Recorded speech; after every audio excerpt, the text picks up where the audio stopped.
وأيوب إذ نادى ربه أني مسني الضر وأنت أرحم الراحمين। সূরা আম্বিয়ার ৮৩ নম্বর আয়াতে কারিমার মধ্যে আল্লাহ তাআলা বলছেন, স্মরণ করো যখন আমার আইয়ুব তার প্রতিপালককে আহ্বান করে বলেছিল, আমি দুঃখ কষ্টে পতিত হয়েছি আর তুমি তো সর্বশ্রেষ্ঠ। আইয়ুব আলাইহিস সালাতু ওয়াস সালামকে আল্লাহ তাআলা সে জামানায় রাজত্ব দান করেছিলেন। তেনার কাছে অনেক অর্থ সম্পদ ছিল। এরপরে আল্লাহ তাআলা তেনাকে সুস্থতা দান করেছিলেন। এভাবে আল্লাহ তাআলা তাকে সন্তুষ্টি করেছিলেন। আইয়ুব আলাইহিস সালাতু ওয়াস সালামও আল্লাহ তাআলাকে রাজি খুশি করার চেষ্টা করেছিলেন। জোরে বলেন সুবহানাল্লাহ। একদিন আল্লাহ সুবহানাহু ওয়া তাআলা ফেরেশতাদেরকে ডেকে বললেন, ও ফেরেশতারা, আমার আইয়ুব আলাইহিস সালাতু ওয়াস সালামকে আমি এত অর্থ সম্পদ দান করেছি, এরপরও আইয়ুব আমাকে ভুলে যায় না। হওয়ার কারণে আল্লাহ তাআলাকে অনেকেই ভুলে যায়। অনেকেই গাড়ির মধ্যে থাকে, ড্রাইভার মসজিদে এসে সালাত আদায় করতে পারে, কিন্তু সেই গাড়ির মালিক মসজিদে আসতে পারে না, আছে না? ঠিক তেমনি আইয়ুব আলাইহিস সালাতু ওয়াস সালামকে এত অর্থ সম্পদ দেওয়ার পরেও আল্লাহ তাআলাকে ভুলে যায় না। ফেরেশতাদেরকে যখন এই কথা বললেন, আমাকে ভুলে না, সব সময় আইয়ুব আমাকে স্মরণ করে, এই কথাটা শয়তান শুনে ফেলেছে। শয়তান এবার আল্লাহ তাআলার কাছে বললেন, রব্বুল আলামিন, আইয়ুব তোমাকে ভুলে যায় না এই কারণে, কারণ সে তো সুখে আছে, সে আরামে আছে, সে সুস্থতার মধ্যেই আছে, সে তোমাকে ভুলবে কেমনে? অর্থ সম্পদ আছে, ভুলবে কেমনে? অর্থাৎ শয়তান একটা প্যাঁচ লাগাইয়া দিল। এবার আল্লাহ রাব্বুল আলামিন শয়তানকে বলছেন, ও শয়তান শোন, আমার আইয়ুব আমাকে কখনো ভুলে যাবে না, তবে শয়তান আমি আমার আইয়ুবকে পরীক্ষা করব। শয়তান বলছে, তাহলে আমাকে সেই ক্ষমতা দান করো যার মাধ্যমে আমি শয়তান আইয়ুবকে ওয়াসওয়াসা দেব, তোমার কাছ থেকে ফিরিয়ে থাকার তাকে কথা বলবো। সে যদি আমার অনুসরণ করে তাহলে তো জান্নাতে যাবে না, আর আল্লাহ তাআলা তোমার যদি অনুসরণ করে সে অবশ্যই জান্নাতে যাবে। জোরে বলেন সুবহানাল্লাহ। আইয়ুব আলাইহিস সালাতু ওয়াস সালামকে শয়তান আইয়ুব আলাইহিস সালাতু ওয়াস সালামের কাছে চলে আসলো। এবার শয়তান এমন পাওয়ার নিল, শয়তান আইয়ুব আলাইহিস সালাতু ওয়াস সালামের কাছে আসার পরে শয়তান আইয়ুব আলাইহিস সালাতু ওয়াস সালামের যে একটা খামার ছিল, সেই খামারের মধ্যে অসংখ্য উট ছিল, দুম্বা ছিল, সমস্ত পশু পাখিগুলোকে শয়তান এমন একটা বাতাস তুলে দিল যার কারণে সমস্ত পশুগুলো মারা গেল, সমস্ত উটগুলো মারা গেল। সমস্ত যখন উটগুলো মারা গেছে, তার খামারে যারা কাজ করত তারা আইয়ুব আলাইহিস সালাতু ওয়াস সালামের সামনে উপস্থিত। আইয়ুব আলাইহিস সালাতু ওয়াস সালামকে যেই কথাটা বলবে তারা বলতে পারতেছে না, ভাষা হারিয়ে ফেলেছে। আইয়ুব আলাইহিস সালাতু ওয়াস সালাম লক্ষ্য করে দেখে যে তারা ভয়ে কাঁপতেছে। আইয়ুব নবী বলছেন, তোমরা কাঁপতেছো কেন, কি হয়েছে? বলে, এই কথাটা আপনাকে কেমনে বলি, কারণ আপনার যে উট ছিল, অসংখ্য উট ছিল, দুম্বা ছিল, ভেড়া ছিল, সব আজকে একটা বাতাস ওঠার কারণে সেটা মারা গেছে। আইয়ুব আলাইহিস সালাতু ওয়াস সালাম হতাশা হলেন না, চিন্তিত হলেন না, বরং আল্লাহ তাআলার উপর ভরসা করলেন। ওয়া আলা রাব্বিহিম ইয়াতাওয়াক্কালুন। মুমিন সব সময় আল্লাহ তাআলার উপর তাওয়াক্কুল থাকে, আল্লাহ তাআলার উপর ভরসা করে। জোরে বলেন আল্লাহু আকবার। এবার যখন আইয়ুব আলাইহিস সালাতু ওয়াস সালাম ধৈর্য হারালেন না, বরং তার সাথীদেরকে, তার খামারের লোকদেরকে জানিয়ে দিলেন যে আল্লাহ আমাকে অর্থ সম্পদ দান করেছিলেন, সেই আল্লাহ রব্বুল আলামিন আবার আমার অর্থ নিয়ে গেছেন। যার অর্থ তার কাছে চলে গেছে, আমার সমস্যা কি? এর মানে হচ্ছে আল্লাহ রাব্বুল আলামিন অর্থ সম্পদ দেওয়ার মালিক, আবার আল্লাহ রাব্বুল আলামিন মুহূর্তের মধ্যে ওই ব্যক্তিকে গরিব বানাতে পারে কি পারে না? আমাদের দেশে আমি নিউজে দেখেছি, একজন এমপি, সাধারণ ব্যক্তি না, এমপি, সেই ব্যক্তি আপনার রাস্তার পাশে যে গাড়িগুলো ঠেকায় সেখানে শুয়ে আছে, অর্থাৎ তার ঘর বাড়ি কিছুই নাই, একসময় সব ছিল, এখন কিছুই নাই। আমার ভাইয়েরা, তাহলে একজন এমপি মানুষ ফকির হয়ে যেতে পারে, আবার একজন ফকির মানুষ ধনী হয়ে যেতে পারে। আল্লাহ রাব্বুল আলামিন ক্ষমতা দিতে পারে, আবার ক্ষমতা থেকে ছিনিয়ে নিতে পারে। ওয়াতুইজ্জু মান তাশাউ ওয়া তুযিল্লু মান তাশাউ বিয়াদিকাল খায়র। সম্মান দেওয়ার মালিক একমাত্র আল্লাহ তাআলা, আবার সম্মান ছিনিয়ে নেওয়ার মালিকও আল্লাহ সুবহানাহু ওয়া তাআলা। হযরত আইয়ুব আলাইহিস সালাতু ওয়াস সালাম আল্লাহ তাআলার উপর ভরসা করলেন, ধৈর্য ধারণ করলেন। আল্লাহ রাব্বুল আলামিন তাকে এমন এমন পরীক্ষা দিয়েছিলেন, প্রত্যেকটি পরীক্ষায় পাশ করেছিলেন। হযরত আইয়ুব আলাইহিস সালাতু ওয়াস সালাম বসে আছে, কিছুক্ষণ পরে তার ক্ষেতের মধ্যে যে ফসলগুলো ছিল, তার জমিনের মধ্যে যে ফসলগুলো ছিল, তার সামনে কৃষি লোকরা চলে আসলো আর আইয়ুবকে বলল, আইয়ুব, আপনার যে জমির মধ্যে ফসল ছিল, ফলন ছিল, সব একটা পাতা শেষে সব ধ্বংস করে দিয়েছে। আইয়ুব আলাইহিস সালাতু ওয়াস সালাম এক সেকেন্ডের জন্য ধৈর্য হারান না। আইয়ুব নবী বলছেন, এই ফসলের মালিক যিনি, তিনি কেড়ে নিয়েছেন, সমস্যা নাই। অর্থাৎ আইয়ুব আলাইহিস সালাতু ওয়াস সালাম বুঝতে পারতেছেন শয়তান আমাকে ওয়াসওয়াসা দিচ্ছে যেন আমার রবকে আমি ভুলে যাই, আমার আল্লাহ তাআলাকে যেন আমি ভুলে যাই। সেজন্য শয়তান আমার পিছনে লেগে গেছে, কারণ তিনি তো নবী, তিনি তো পয়গাম্বর। তেনাদের চোখের মধ্যে যা দেখে আমরা তো দেখতে পারি না, তেনাদের মন আর আমাদের মন। আইয়ুব আলাইহিস সালাতু ওয়াস সালাম বুঝতে পারলেন শয়তান আমার পিছনে লেগে গেছে, আমার রব থেকে আমাকে বিচ্ছিন্ন করতে চায়। কিন্তু আইয়ুব আলাইহিস সালাতু ওয়াস সালামের যে ঈমান ছিল, সেই ঈমান দ্বারা তিনি পরীক্ষায় উত্তীর্ণ হলেন, পাশ করলেন। আইয়ুব আলাইহিস সালাতু ওয়াস সালাম বুঝতে পেরেছিলেন দুনিয়ার সব চলে যেতে পারে, কিন্তু আমার রবকে আমি ছাড়বো না, আমার রবকে আমি ভুলে যাব না। আইয়ুব আলাইহিস সালাতু ওয়াস সালাম তার সাথীদেরকে, তার কওমকে, তার জনগণকে জানিয়ে দিলেন, আমার ক্ষেতের ফসল যিনি দিয়েছিলেন তিনি নিয়েছেন, কোনো সমস্যা নাই, আমি আল্লাহ তাআলার উপর ধৈর্য ধারণ করলাম। এবার শয়তান আল্লাহ তাআলার কাছে বললেন, রব্বুল আলামিন, তোমার নবী আইয়ুবকে দুইটা জিনিস আমি ক্ষতি করে দিয়েছি, এরপরও আইয়ুব আলাইহিস সালাতু ওয়াস সালাম তোমাকে ভুলে যায় না। আল্লাহ তাআলা অর্থ সম্পদ দিয়ে আইয়ুবকে তোমার কাছ থেকে বিচ্ছিন্ন করতে পারবো না, আইয়ুবকে অসুস্থ করে দাও। এবার আল্লাহ রাব্বুল আলামিন আইয়ুবকে পরীক্ষা করার জন্য আল্লাহ রাব্বুল আলামিন তাকে এমন পরীক্ষা দিলেন, হঠাৎ করে একদিন লক্ষ্য করে দেখেন তার শরীরে পছন্দ ধরে গেছে, কোটা কোটা কি যেন উঠেছে, পছন্দ ধরে গিয়েছে। আইয়ুব আলাইহিস সালাতু ওয়াস সালাম এরপরও আল্লাহ তাআলার উপর সন্তুষ্ট ছিলেন, আল্লাহ তাআলাকে ভুলেন না, আল্লাহ তাআলার ইবাদত বন্দেগী করে। আইয়ুব আলাইহিস সালাতু ওয়াস সালাম আল্লাহ পাকের ইবাদত বন্দেগী করতে থাকতেছে। তার যে চারজন বিবি ছিল, এই চারজন বিবির মধ্যে আইয়ুব আলাইহিস সালাতু ওয়াস সালামের শরীরের মধ্যে যে পছন্দ ধরে গেছে, সেই গন্ধ সহ্য করতে না পেরে তিনজন বিবি চলে গেলেন, কিন্তু একজন বিবি রয়ে গেছেন, তার নাম হচ্ছে রহিমা। এই বিবি গেলেন না। রহিমা ছিলেন ইউসুফ আলাইহিস সালাতু ওয়াস সালামের নাতনি, অর্থাৎ ইউসুফ আলাইহিস সালাতু ওয়াস সালামের ছেলের কন্যা, ভালো বংশের মেয়ে। তিনি যাচ্ছেন না। আইয়ুব আলাইহিস সালাতু ওয়াস সালাম বলছেন, বিবি, আমার তিনজন বিবি আমাকে ছেড়ে চলে গেছে, তুমি যাচ্ছ না কেন? তার বিবি বলছেন, ও আমার স্বামী, তিনজন বিবি চলে যেতে পারে, কিন্তু আমি যাব না, কারণ এই শিক্ষা আমার বংশ থেকে পেয়েছি, আমার পিতামাতার কাছ থেকে পেয়েছি, আমি আপনাকে কোনো কষ্ট দেব না। আপনার যখন অর্থ ছিল, সম্পদ ছিল, তখন আপনাকে আমি ভুলিনি, তখন আপনাকে যেমন ভালোবেসেছি, আপনার সুখের সময় আপনার পাশে ছিলাম যেমন করে, এখন আপনার দুঃখের সময় এখন আমি আপনার পাশে থাকতে চাই। আপনার তো কষ্টের সময়, আপনি অসুস্থ, আপনি হাঁটতে পারতেছেন না, দাঁড়াতে পারতেছেন না, আমি আপনাকে ছেড়ে কোথাও যাব না, একমাত্র আল্লাহর ভয়ে আমি আপনার খেদমত করতে চাই। আল্লাহু আকবার বলেন।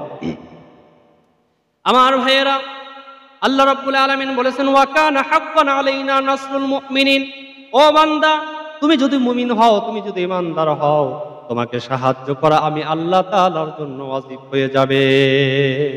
কিন্তু এই দুনিয়ার মধ্যে আমি তোমাকে পরীক্ষা করব, আমার ভাইয়েরা, আইয়ুব আলাইহিস সালাতু ওয়াস সালাম 1 বছর নয়, 2 বছর নয়, প্রায় 18টি বছর এই ধৈর্যশীলের পরিচয় দিয়েছিলেন।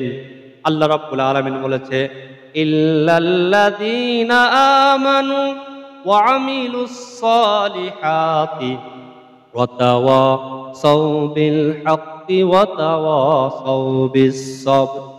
আল্লাহ তাআলা বলেন, যারা ঈমান আনবে, এরপরে যারা সৎ কাজ, ভালো কাজগুলো করবে, এরপরে যারা একে অপরকে হকের কথা বলবে, হকের দাওয়াত দিবে এবং বিপদে মুসিবতের মধ্যে ধৈর্যশীলের পরিচয় দিবে, ধৈর্য ধারণ করবে, আল্লাহ তাআলা বলেন এরা ক্ষতির মধ্যে নাই। আইয়ুব আলাইহিস সালাতু ওয়াস সালাম ধৈর্যের পরিচয় দিচ্ছেন। ওয়াতাওয়াসাউ বিস সাবর, তিনি ধৈর্য ধারণ করলেন।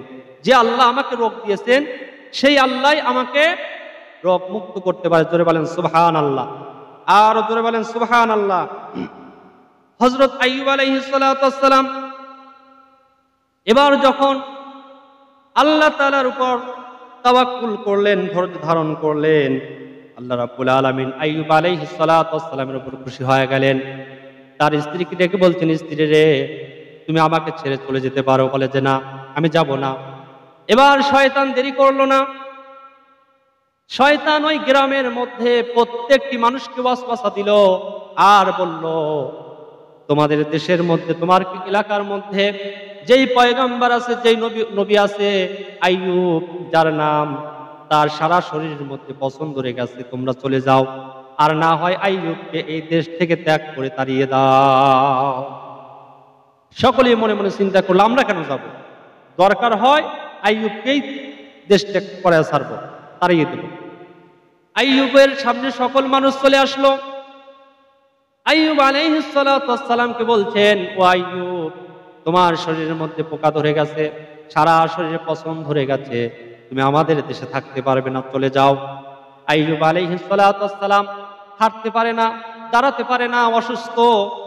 বিবি রহিমা বলল, আমাদের একটু সময় দাও, আমরা যদি একটু সময় পাই তাহলে আমরা আইয়ুবকে নিয়ে অন্য জায়গায় চলে যাব। এবার যখন রহিমা তার স্বামীকে কাঁধের উপর তুলে নিয়ে রওনা দিলেন, সেই দেশ থেকে অন্য জায়গায় চলে গেলেন, জঙ্গলের মধ্যে কোন একটি জায়গায় রইলেন। আইয়ুব আলাইহিস সালাতু ওয়াস সালাম এবং রহিমা তাদের সাথে যে খাবারগুলো নিয়ে গিয়েছিল, সেই খাবারটা ফুরিয়ে গেল। রহিমা তার স্বামীকে ডেকে বলছেন, স্বামী, আপনি যদি অনুমতি দেন তাহলে আমি বাড়িতে বাড়িতে কাজ করে আপনার জন্য খাবার জোগায় নিয়ে আসি। স্বামী অনুমতি দিলেন, কারণ খাবার তো খেতে হবে। আমার ভাইয়েরা, আইয়ুব আলাইহিস সালাতু ওয়াস সালামের বিবি রহিমা তিনি দেরি না করে একটি বাড়িতে কাজের জন্য চলে গেলেন। সেখান থেকে কাজ করেন আর আইয়ুবের জন্য খাবার নিয়ে যান। এক পর্যায়ে শয়তান ওই বাড়িতে চলে গেলেন আর ওয়াসওয়াসা দিলেন আর বললেন, তুমি কি জানো? ওই বাড়িওয়ালাকে জানিয়ে দিল শয়তান মানুষের রূপ ধারণ করে, তোমার বাড়িতে যেই মহিলা কাজ করে সে কোনো সাধারণ মহিলা নয়, সে হচ্ছে এ যুগের আইয়ুব আলাইহিস সালাতু ওয়াস সালামের আইয়ুব নবী পয়গম্বর, তার বিবি রহিমা। সে তো সেখান থেকে আসে, আইয়ুবের গায়ে পছন ধরে গেছে, এখন সেখান থেকে যখন আসবে তোমাদের বাড়ি তো এই সমস্যা হয়ে যেতে পারে, সুতরাং তাকে কাজ থেকে বাতিল করে দাও। আমার ভাইয়েরা, এবার রহিমা সেখান থেকে বিদায় হয়ে অন্য বাড়িতে কাজ করতেছে। এভাবে তার জীবন চলতে লাগলো। এক পর্যায়ে আল্লাহ রাব্বুল আলামিন এভাবে পরীক্ষা করলেন। আইয়ুব আলাইহিস সালাতু ওয়াস সালাম সম্পর্কে আল্লাহ তাআলা বলেন, وأوحينا إلى إبراهيم وإسماعيل وإسحاق ويعقوب والأسباط وعيسى وأيوب। জোরে বলেন আল্লাহু আকবার। আল্লাহ তাআলা বলেন, আমি ইব্রাহিম, ইসমাইল, ইসহাক এবং ইয়াকুব এবং তার বংশধর ঈসা, আইয়ুবের নিকট ওহী প্রেরণ করেছিলাম। আল্লাহ তাআলার ওহী তাদের কাছে আসলো। জোরে বলেন সুবহানাল্লাহ। আর আল্লাহ তাআলা বলছেন, আইয়ুব আলাইহিস সালাতু ওয়াস সালামকে এমন রোগ দিলাম, আল্লাহ তাআলাকে আইয়ুব আলাইহিস সালাতু ওয়াস সালাম ডাক দিলেন, ওয়া আইয়ুবা ইয নাদা রাব্বাহু আন্নী মাসসানিয়াদ দুররু ওয়া আনতা আরহামুর রাহিমিন। সূরা আম্বিয়ার ৮৩ নম্বর আয়াতে কারিমার মধ্যে আল্লাহ তাআলা বলছেন, স্মরণ করো যখন আমার আইয়ুব তার প্রতিপালককে আহ্বান করে বলেছিল, আমি দুঃখ কষ্টে পতিত হয়েছি আর তুমি তো সর্বশ্রেষ্ঠ দয়ালু। অর্থাৎ এই রোগ দিয়েছেন কে? আল্লাহ তাআলা। যে সারানোর মালিক কে? আল্লাহ সুবহানাহু ওয়া তাআলা। আল্লাহ তাআলা তার ডাকে সাড়া দিয়েছিলেন। এবার রহিমা কোথায়ও কাজ পাচ্ছেন না। তার বিবি রহিমা অনেক কাজ খুঁজতেছেন কিন্তু কাজ পাচ্ছে না, সবাই তাড়িয়ে দেয়। আল্লাহ রাব্বুল আলামিন আইয়ুব আলাইহিস সালাতু ওয়াস সালামের সেই দোয়া কবুল করলেন। আল্লাহ তাআলার কাছে যখন দোয়া করলেন, আন্নী মাসসানিয়াদ দুররু ওয়া আনতা আরহামুর রাহিমিন, আয় আমার আল্লাহ, আমি তো রোগে আক্রান্ত হয়ে গেছি, আর তুমি তো রহমান, তুমি তো রহিম, তুমি যদি ক্ষমা না করো কে ক্ষমা করবে? তুমি আমার রোগ সারাইয়া দাও। আল্লাহ রাব্বুল আলামিন আইয়ুব আলাইহিস সালাতু ওয়াস সালামকে ডেকে বললেন, আইয়ুব রে, তুমি যে আমার কাছে রোগ সারানোর জন্য দোয়া করেছো, আমি খুশি হয়ে গেছি। আল্লাহ রাব্বুল আলামিন এ সম্পর্কে কোরআনে কারীমের মধ্যে বলছেন, ওয়াযকুর আবদানা আইয়ুবা ইয নাদা রাব্বাহু আন্নী মাসসানিয়াশ শাইতানু বিনুসবিন ওয়া আযাব। আল্লাহ তাআলা বলছেন, স্মরণ করো আমার বান্দা আইয়ুবের কথা। এই কথাটা আমাদেরকেও আল্লাহ তাআলা স্মরণ করতে বলতেছেন যে আইয়ুবকে তোমরা স্মরণ করো, যখন সে তার প্রতিপালককে আহ্বান করে বলেছিল, ডেকে বলেছিল, নিশ্চয় শয়তান আমাকে যন্ত্রণা এবং কষ্টে ফেলেছে। অর্থাৎ কেমন কষ্ট? আইয়ুবকে যে রোগ দিয়েছে আল্লাহ তাআলা, এখন আইয়ুবকে শয়তান ওয়াসওয়াসা দেয় যে তোমার আল্লাহ তোমাকে ভুলে গেছে, তুমি কেন তোমার আল্লাহকে ডাকতে থাকো, তোমার আল্লাহকে তুমি ভুলে যাও। অনেক সময় আমরা কোনো মুসিবতের মধ্যে পড়ে গেলে, বিপদের মধ্যে পড়ে গেলে দেখা যায় বেশিরভাগ মহিলারা হয়তো স্বামী মারা গেছে, সন্তান মারা গেছে, যে আল্লাহ কাউরে চোখে দেখে না, আমার এই অবস্থা, এখন আমার স্বামীটা মারা গেল, আমার সন্তান মারা গেল, এরকম বলে না? এটা বলা যাবে না আমার ভাইয়েরা। ওই অবস্থায় শয়তান মানুষকে ওয়াসওয়াসা দেয়। সমস্ত ওয়াসওয়াসা থেকে বাঁচতে আল্লাহ তাআলার কাছে সাহায্য চাইতে হবে। আইয়ুব নবী বুঝতে পারলেন যে শয়তান আমাকে আল্লাহর কাছ থেকে দূরে ফেলে দিতে চায়, দূরে সরাইয়া দিতে চায়। আল্লাহ তাআলার এই পয়গম্বর আইয়ুব আলাইহিস সালাতু ওয়াস সালাম বরং আল্লাহ তাআলার আরো ইবাদত বন্দেগী বেশি করতে শুরু করেছে। জোরে বলেন সুবহানাল্লাহ। আমার ভাইয়েরা, আইয়ুব আলাইহিস সালাতু ওয়াস সালামকে আল্লাহ রাব্বুল আলামিন বলেছিলেন, ফাস্তাজাবনা লাহু ফাকাশাফনা মা বিহি মিন দুর। অতঃপর আমি তার ডাকে সাড়া দিলাম এবং তার দুঃখ কষ্ট দূরীভূত করে দিলাম। জোরে বলেন সুবহানাল্লাহ। তার সমস্ত কষ্ট দূর করে দিলাম। আল্লাহু আকবার বলেন। আমার ভাইয়েরা, আল্লাহ রাব্বুল আলামিন বলছেন তিনি খুবই ধৈর্যশীল। ইন্না ওয়াজাদনাহু সাবিরা নি'মাল আবদু ইন্নাহু আওয়াব। আল্লাহ তাআলা বলছেন অবশ্যই আমি তাকে ধৈর্যশীল হিসেবে পেয়েছি। আল্লাহু আকবার বলেন। তিনি ছিলেন কত উত্তম বান্দা, নিশ্চয় তিনি ছিলেন আল্লাহ তাআলার অভিমুখী। এত কষ্টের মধ্যে পড়ার পরেও আল্লাহকে ভুলে যায় নাই। আল্লাহু আকবার।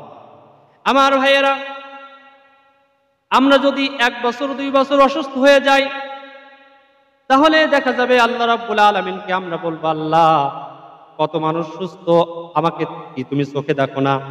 যেমন আমাদেরকে আল্লাহ রাব্বুল আলামিন অনেক মানুষদেরকে অর্থ সম্পদ দেয় নাই। আমরা যদি আল্লাহ তাআলার কাছে বলি, রব্বুল আলামিন তুমি তো অর্থ দেওয়ার মালিক, সম্পদ দেওয়ার মালিক, আমাকে কেন তুমি অর্থ দাও না, সম্পদ দাও না? বরং আল্লাহ রাব্বুল আলামিন যাকে বেশি পছন্দ করেন কাউরে সম্পদ দিয়ে পরীক্ষা করেন, আবার কাউরে সম্পদ না দিয়ে পরীক্ষা করে থাকে। অনেক মানুষ সম্পদ পাওয়ার পরে সেই সম্পদটা আল্লাহর রাস্তায় যদি খরচ না করতে পারে অনেক বিপদের মধ্যে পড়ে যাবে। আপনার কাছে যত অর্থ সম্পদ থাকবে, এটাই হতে পারে আপনার বিপদ মুসিবত হওয়ার কারণ হচ্ছে হাসরের মাঠে আল্লাহ রাব্বুল আলামিন বলবো, বান্দা তোমাকে এত অর্থ সম্পদ দিয়েছিলাম, তুমি আমার জন্য কতটুকু খরচ করেছো? তোমার যে যৌবন কালটা ছিল, এই যৌবন কালটা কোন রাস্তায় তুমি খরচ করেছিলা? অনেক মানুষ জবাব দিতে পারবে না, তার সম্পদ কোন কাজে ব্যয় করেছে আর আল্লাহ তাআলার কাছে জবাবদিহি করতে পারবে না, জবাব দিতে পারবে না। আমার ভাইয়েরা, যাদের কাছে অর্থ সম্পদ নাই তাদেরকে আল্লাহ রাব্বুল আলামিন পরীক্ষা করবে। যেমন আইয়ুব আলাইহিস সালাতু ওয়াস সালামকে সম্পদ দিয়ে পরীক্ষা করলেন, সম্পদ সব ছিনিয়ে নিলেন। কেন নিলেন? এখানে কিছু কারণ আছে। আইয়ুব আলাইহিস সালাতু ওয়াস সালাম বুঝতে পারলেন যে আমার কাছে যে অর্থ ছিল, সম্পদ ছিল, এই সম্পদগুলো সঠিক হক আমি আদায় করতে পারি নাই, সেজন্য এই অবস্থার মধ্যে আমি পড়ে গেছি। এখান থেকে শিক্ষা হলো, অর্থ সম্পদ থাকার পরে আমরা যদি সঠিকভাবে ব্যবহার না করি, অনেক সময় বিপদের মধ্যে, মুসিবতের মধ্যে পড়ে যাবে। আমার ভাইয়েরা, আল্লাহ রাব্বুল আলামিন এমন কোনো কথা নাই যা বলেন নাই।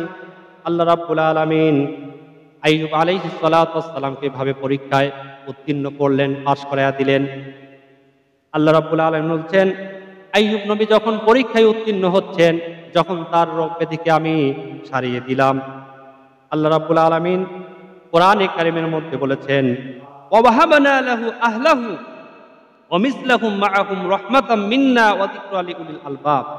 আল্লাহ তাআলা বলছেন, যখন তার রোগ সেরে গেল, আমি তাকে তার পরিবার পরিজন দান করলাম। আল্লাহু আকবার বলেন। তার ছেলেরা, তার সন্তানেরা সবাই দূর হয়ে গেছে, সন্তানেরা কাছে আসে না। করোনার সময় আমরা দেখেছি, যদি কোনো ব্যক্তিকে রোগে আক্রান্ত করেছে করোনা ভাইরাস, তার ছেলে তার কাছে যায়, হয়েছে না? স্ত্রীর কাছে যায় না। হাসরের ময়দান বুঝি চলে এসেছে, এরকম অবস্থা হয়ে গেছে। হাসরের ময়দানে ইয়াউমা লা ইয়ানফাউ মালুন ওয়ালা বানুন, আল্লাহ তাআলা বলছেন, কিয়ামতের দিন ধন, সন্তান, সন্ততি কোনো কাজে লাগবে না, কোনো উপকারে আসবে না। আপনার ছেলে এত ভালোবাসেন, আপনাকে ছেড়ে পালিয়ে যাবে। দুনিয়ায় তো দুনিয়ার মধ্যেই পালিয়ে যায়। আপনি মনে দেখেন, অনেক পিতা মারা যায়, মারা যাওয়ার পরে যেই ঘরের মধ্যে লাশটা থাকে, ওই ব্যক্তির নাম আর ওই আব্দুর রহিম থাকে না, নাম হয়ে যায় কি? লাশ। নাম কি হয়ে যায়? লাশ। যেই স্ত্রীর কাছে এক রাত না গেলে স্ত্রীর ঘুম হতো না, সেই স্ত্রী আপনার ভয় আর কাছে আসবে না, আপনি মারা গেছে। সন্তান বলবে, বাবা মারা গেছে, আমার ভয় হয়, ওই ঘরের মধ্যে একাকী থাকতে মন চাচ্ছে না। এরকম হয় না? কথায় আছে, মানুষ মরে গেলে হয় বাঘ, আর বাঘ মরে গেলে হয় মানুষ। অর্থাৎ বাঘ যদি মারা যায় সবাই আমরা দেখতে যাব না, আর মানুষ যদি মারা যায়, ওই আপনার অনেক চকের মধ্যে যদি মারা যায়, আমরা ভয়ে দেখতেও যাব না, এরকম অবস্থা। আইয়ুব আলাইহিস সালাতু ওয়াস সালাম যখন রোগে আক্রান্ত হয়েছে, তার ছেলেরা ভয় পেয়েছে যে এর কারণে আমরাও বিপদের মধ্যে পড়ে যাই কিনা, এই রোগ আমাদের হয় কিনা। আমার ভাইয়েরা, আল্লাহ রাব্বুল আলামিন বলছেন, ফাকাশাফনা মা বিহি মিন দুররি ওয়া আতাইনাহু আহলাহু ওয়া মিসলাহুম মাআহুম রাহমাতাম মিন ইনদিনা ওয়া যিকরা লিল আবিদিন। সূরা আম্বিয়ার 84 নম্বর আয়াত কারিমের মধ্যে আল্লাহ তাআলা বলছেন, তখন আমি তার ডাকে সাড়া দিলাম, তার দুঃখ কষ্ট দূরীভূত করে দিলাম, তাকে তার পরিবার পরিজন ফিরিয়ে দিলাম, এবং তাদের মতো তাদের সঙ্গে আমার আরো বিশেষ রহমত দান করলাম। জোরে বলেন সুবহানাল্লাহ। যা ছিল ইবাদতকারীদের জন্য উপদেশ স্বরূপ, যারা ইবাদত করে তাদের জন্য এটা হচ্ছে উপদেশ। আমার ভাইয়েরা, এবার রহিমা যখন আইয়ুব আলাইহিস সালাতু ওয়াস সালামের বিবি রহিমা যখন তার সামনে চলে গেলেন, যাওয়ার পরে দেখতে পেলেন আইয়ুব আলাইহিস সালাতু ওয়াস সালাম আর অসুস্থ নাই। আল্লাহ তাআলা বললেন, ও আইয়ুব, এই যে ঝর্ণা দিলাম, পা দিয়ে তুমি একটা আঘাত করো, আর সেই ঝর্ণা চালু হয়ে গেল। আর সেই ঝর্ণার মধ্যে আল্লাহ রাব্বুল আলামিন গোসল করতে বললেন, আর গোসল করার সঙ্গে সঙ্গে আগের চাইতে সুন্দর চেহারা হয়ে গেল। জোরে বলেন সুবহানাল্লাহ। আগে যেরকম চেহারা ছিল তার চাইতে অনেক সুন্দর চেহারা হয়ে গেছে। রহিমা দেখে তো অবাক হয়ে গেছে যে আগের চাইতে সুস্থ আমার স্বামী হয়ে গেছে। আল্লাহু আকবার। কেন হলো? আল্লাহ তাআলার উপর তাওয়াক্কুল ছিল, ধৈর্য ধারণ করেছিলেন। আল্লাহ তাআলা বলেন, ওয়া কানা হাক্কান আলাইনা নাসরুল মুমিনিন, তুমি যদি মুমিন হও, তোমাকে সাহায্য করা আমি আল্লাহ তাআলার জন্য ওয়াজিব হয়ে যাবে। জোরে বলেন সুবহানাল্লাহ। আমার ভাইয়েরা, তাহলে আমরা বিপদে পড়লে, মুসিবতে পড়লে একমাত্র আল্লাহ তাআলার ইবাদত করে যেতে হবে। কারণ বিপদ দেন কে? জোরে বলেন। আল্লাহ তাআলা বিপদ দেন, আবার সেই বিপদ থেকে উদ্ধার করেন কে? আল্লাহ সুবহানাহু ওয়া তাআলা। আমার ভাইয়েরা, বিপদে পড়েছেন, মুসিবতে পড়েছেন, অনেক মানুষ দেখা যায় মাজারে গিয়ে সিজদা দেয়, কবরের সামনে সিজদা দেয়, সিজদা দিয়ে ওই কবরের সামনে অনেক কিছু চায় যে আমাকে সুস্থতা করে দাও। অনেক মানুষের ছেলে হয় না, মেয়ে হয় না, কবরের সামনে সিজদা দিয়ে বলে আমাকে একটা সন্তান দাও, আছে না নাই? জোরে বলেন। বিশেষ করে সিলেটের মধ্যে এইগুলো বেশি হয়। আমার ভাইয়েরা, বিপদে পড়বেন, মুসিবতে পড়বেন, আইয়ুব আলাইহিস সালাতু ওয়াস সালামের জীবনে থেকে শিক্ষা নেন। এত বিপদের মধ্যে পড়ার পরেও আল্লাহ রাব্বুল আলামিনকে ভুলে যায় নাই, আল্লাহ তাআলাকে স্মরণ করেছে। আমার ভাইয়েরা, আমরাও যখন বিপদের মধ্যে পড়ে যাব, মুসিবতের মধ্যে পড়ে যাব, সব সময় আমাদের মনের মধ্যে চিন্তা থাকবে যে আল্লাহ রাব্বুল আলামিন আমাকে পরীক্ষা করতেছে। এই দুনিয়াটাই পরীক্ষার জায়গা। এই দুনিয়াতে আমরা পরীক্ষা দিব, আর এর ফলাফল, এর রেজাল্ট মরার পরে হাসরের ময়দানে আল্লাহ রাব্বুল আলামিন আমাদের ডান হাতে আমলনামা পৌঁছে দিবেন। জোরে বলেন সুবহানাল্লাহ। আর যদি খারাপ করে যায়, আল্লাহ তাআলার হুকুম অমান্য করে যায়, কোরআন অনুযায়ী জীবন পরিচালনা না করি, তাহলে আমাদের আমলনামা বাম হাতে চলে আসবে। দুনিয়ার মধ্যে যদি কোনো মানুষ একবার ফেল করে, দ্বিতীয়বার পরীক্ষার সুযোগ আছে, পরীক্ষা দিতে পারবে। তৃতীয়বার সুযোগ আছে, তৃতীয়বারে যদি ফেল করে আর হয়তো দুনিয়াতে সুযোগ পেল না, আবার রেজিস্ট্রেশন করে ফর্ম ফিল আপ করে আবার সে পরীক্ষা দিতে পারবে, বারবার একটা সুযোগ সে পাবে। কিন্তু একজন মানুষ যদি এই দুনিয়ায় পরীক্ষা দেওয়ার পরে হাসরের মাঠে যদি খারাপ রেজাল্ট আসে, তাহলে সে ব্যক্তি আর সুযোগ পাবে না। তাহলে দুনিয়ায় যে কোনো জিনিস আপনার যদি হারিয়ে যায়, তাহলে আপনার সুযোগ থাকবে বারবার। কিন্তু যখন মানুষ মারা যাবে, ওই রেজাল্ট একবারই পাবেন, না হয় ভালো পাবেন, না হয় খারাপ পাবেন। ভালোটা করলে ভালো, খারাপটা করলে খারাপ।